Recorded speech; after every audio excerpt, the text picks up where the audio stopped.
Hi guys, welcome back to the Tinaverse. Today I just want to talk about one of the biggest cultural shocks I had when I came to Canada. Can you guess in the comment section what you think it is? I'm just giving you a second. I know some of you might be thinking it's the weather, others might think it's the taxes. Yeah, those ones are also there, but that's not what I want to talk about. It is how comfortable people are with debt in this country. Credit cards, car loans, mortgages, student loans, lines of credit. I mean, it's everywhere, and nobody seems to be stressed about it. So today, I want to talk about why Canadians seem to be so comfortable with debt. Something that is cultural, systemic, and what nobody really explains, especially if you're new here. So if you are a newcomer who does not really have much knowledge about this whole credit system and the eka things, don't go anywhere. Just stay glued to your seats and we can have this conversation together.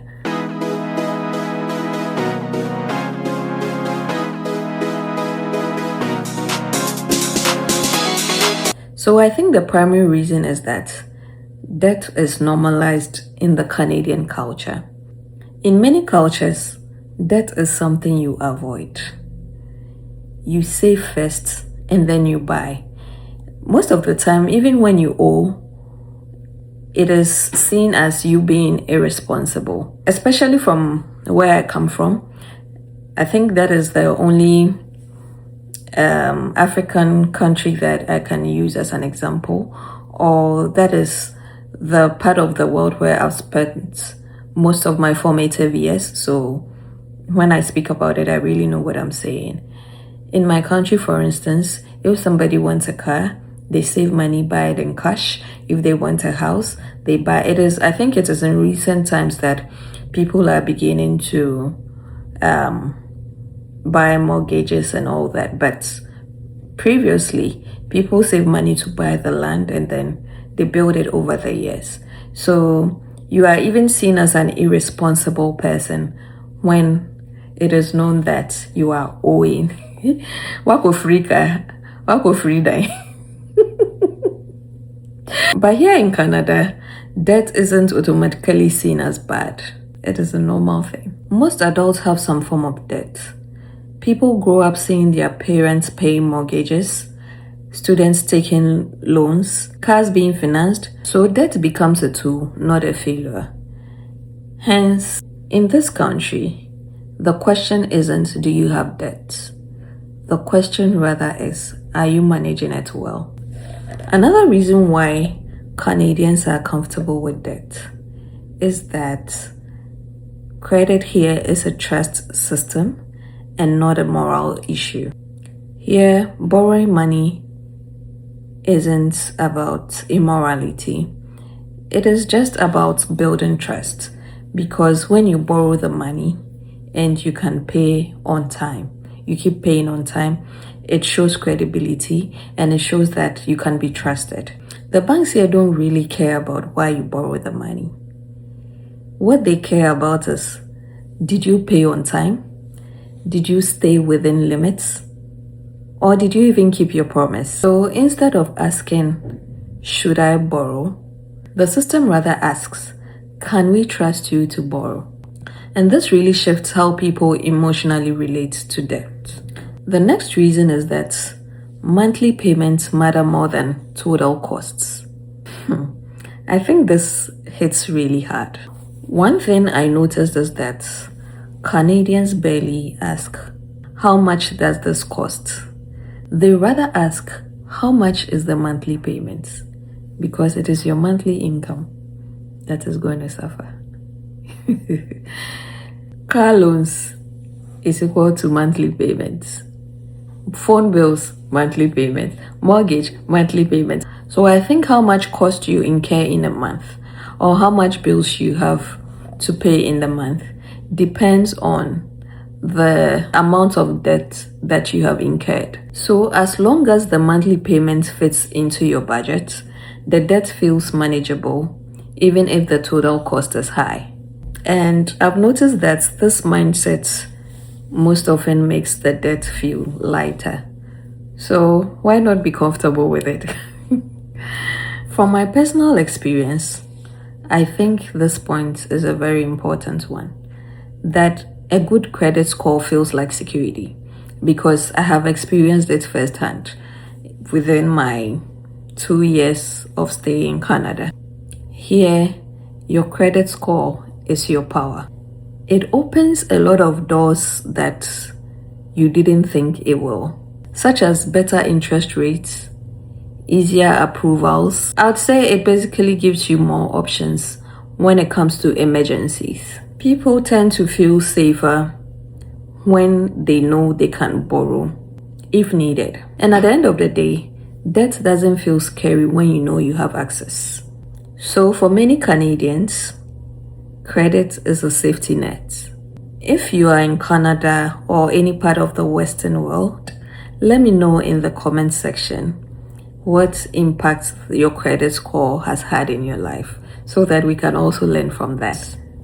Moreover, from the Canadian lens, debt is framed as an investment, not a burden.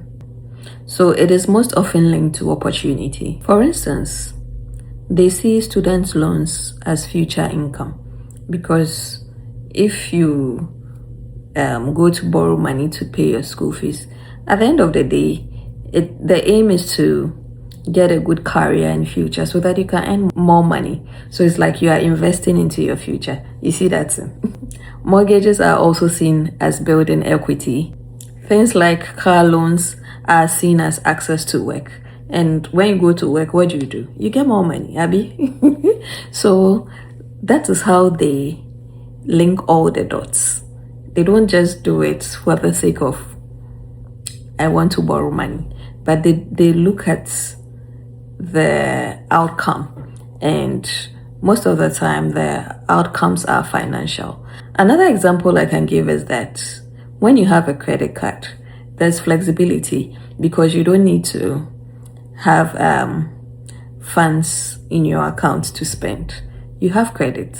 So yeah, that is how easy they make it for you to access credit in this country. And whether or not that always works out, that is a conversation for another day. But culturally, debt is associated with progress. And this is where newcomers mostly feel the shock. The system rewards borrowing. And this is the part that nobody really explains. So if you're a new person in Canada and you completely try to avoid debt, the system is going to ignore you. It is not going to reward you. And this usually happens when you want to make major purchases, or even some things as basic as renting an apartment. Most homeowners check your credit history before they hand over their properties to you. If you want to buy a car, especially when you want to finance it, your credit history is going to speak for you. When you are going for a mortgage, your credit history is going to speak for you. So no credit history automatically translates as a higher risk, because who is going to trust you with their property when they are not sure if you have the credibility of paying on time? I think I've spoken about this before when I spoke about the car shopping experience. Using only your debit card doesn't build trust. Paying cash doesn't show reliability, unlike where we come from. Where we come from, your cash is your power. You just go and pack. I think I don't remember the last time I had cash on me, because what are you using the cash for? And even if I have money in my account, right? Whenever I'm going to make a purchase, I end up using my credit card. And then after that, I pay it off, because I have to build my credit history. Otherwise, when it gets to the time where I really need it, it is going to fail me. So I hardly use my debit card, and I hardly handle cash. I don't remember the last time I used cash to buy something. I don't handle cash at all. It's always my credit card. In here, you don't just tolerate debt, you participate in it. So now I'm a proud participant of debt. Everything, na credit card, because I need to build that credit history, especially when I'm in a system that is built around borrowing. Now, if you come from a place where debt is discouraged, like where I come from, Ghana, this can be very confusing because one thing that I didn't like prior to coming here was being in debt. The moment I buy something, I want to pay immediately. If I don't have money for it, I don't buy. It was a habit growing up.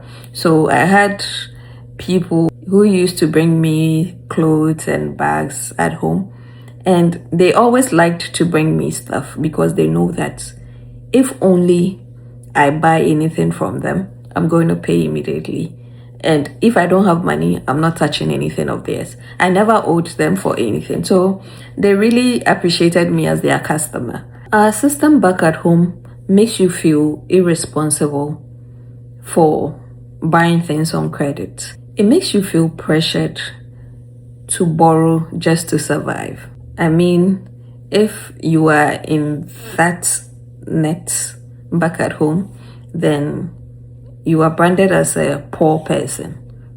That is, if you have to borrow just to survive, you are a poor person. I think we also don't understand what long-term cost really means. The fact that everybody is doing it outright means it is fine.